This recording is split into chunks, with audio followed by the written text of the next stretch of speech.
Bonjour à tous et bienvenue dans cette nouvelle édition du QG Week-end. Au sommaire de l'actualité, investiture ce samedi du président de la République démocratique du Congo, Félix Tshisekedi, qui a prêté serment pour un second mandat malgré une réélection contestée par l'opposition qui dénonce des fraudes.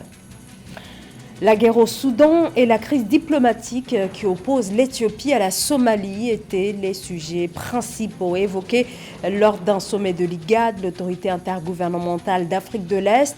Le général Abdel Fattah al-Burhan, chef de l'armée soudanaise, n'a pas pris part à cette rencontre. Bilan de la visite du président gabonais de transition, Brice Oligui Nguema au Sénégal, où il a été reçu par le chef de l'État Macky Sall. L'objectif de ce déplacement, le renforcement des relations entre les deux pays.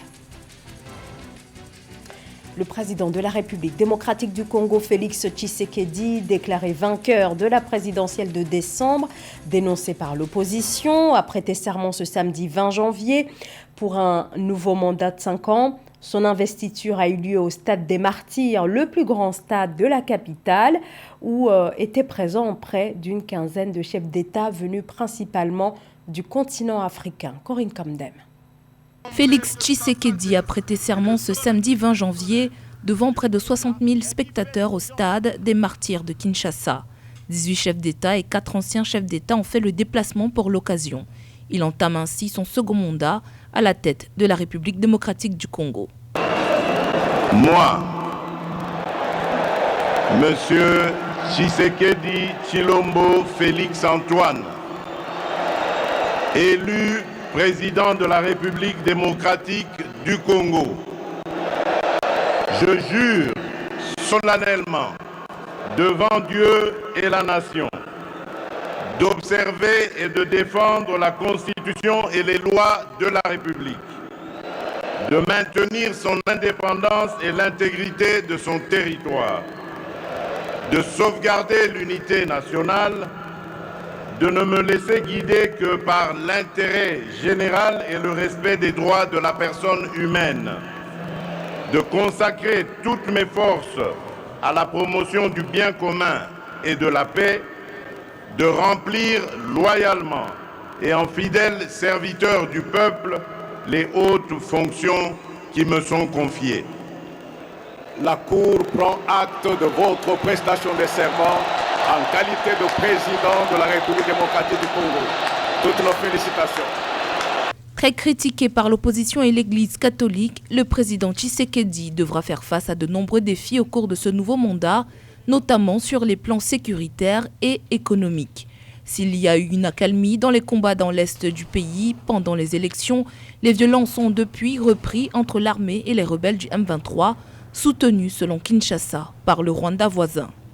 Le Rwanda est aujourd'hui celui qui est un facteur de trouble et d'instabilité dans la sous-région. C'est malheureux. Et pour ça, on a besoin du soutien de la communauté internationale qui doit faire pression diplomatiquement sur le Rwanda. On demande même des sanctions sur le régime de Kigali pour qu'il cesse son soutien au M23, qui est un mouvement terroriste qui n'accepte pas les résolutions de ce qu'on appelle la feuille de route de Luanda.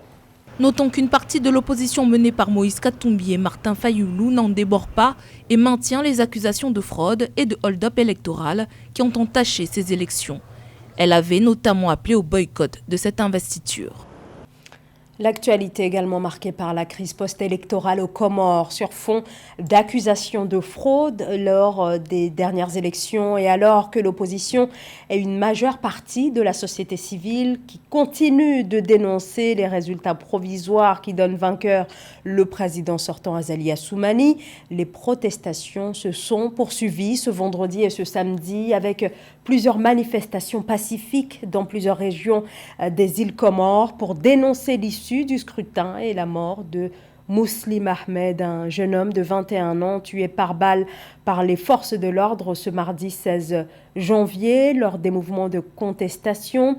Les services hospitaliers font également état de plusieurs blessés. Concernant les résultats des élections, les États-Unis réagissent dans une déclaration faite ce vendredi par l'ambassade des États-Unis aux Comores. L'administration américaine note des disparités entre le taux de participation à l'élection présidentielle et le taux de participation aux élections des gouverneurs, alors que ces deux scrutins se sont tenus le même jour, le 14 janvier 2024. Des différences importantes observées et dénoncées par l'opposition et la société civile dès l'annonce des résultats par la commission électorale.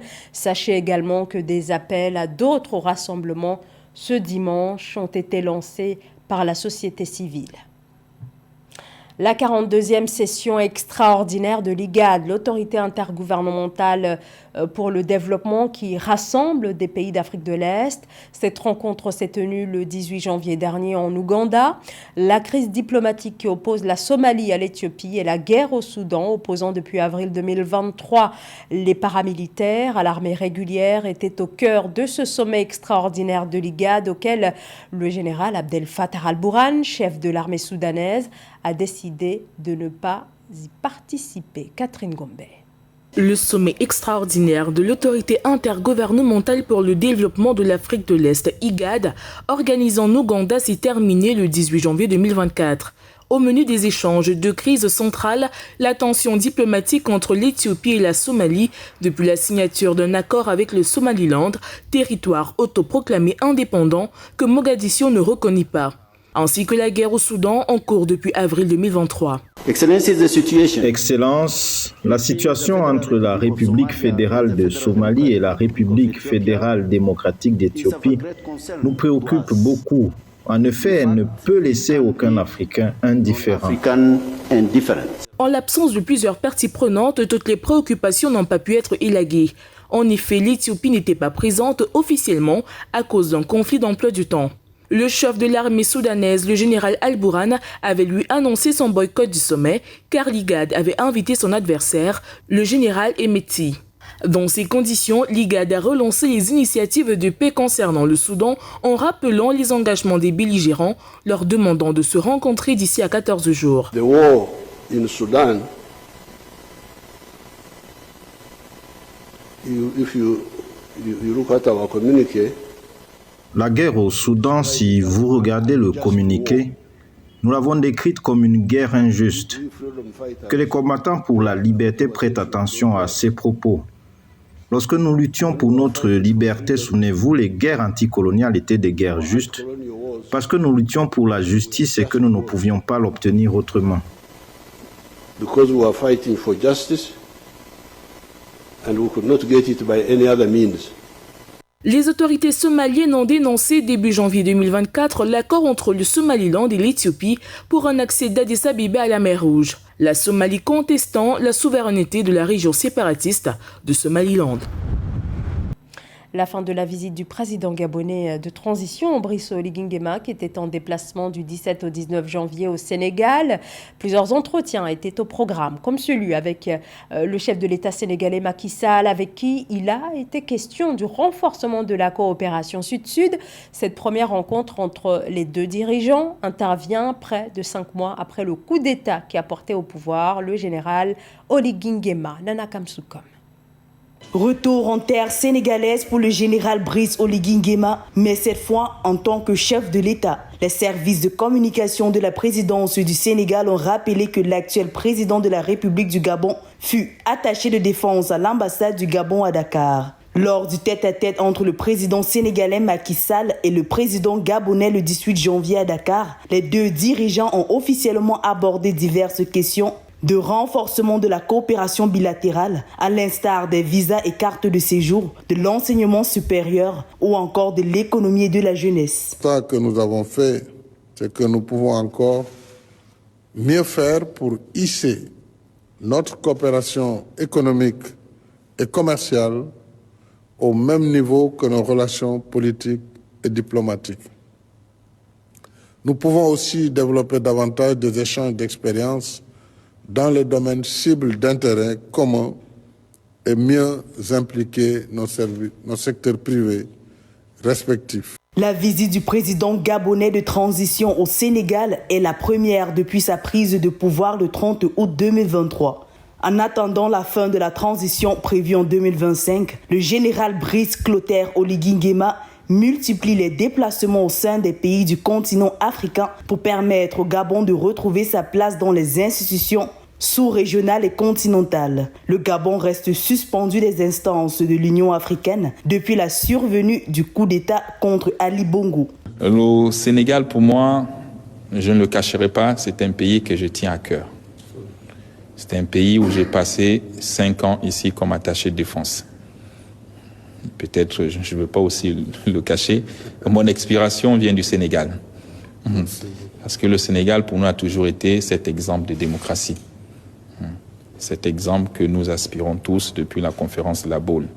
Je faillirais à mon devoir de gratitude si je ne saisis pas cette occasion pour rendre ici un vibrant hommage au président Macky Sall pour l'œuvre accomplie au bénéfice du peuple sénégalais.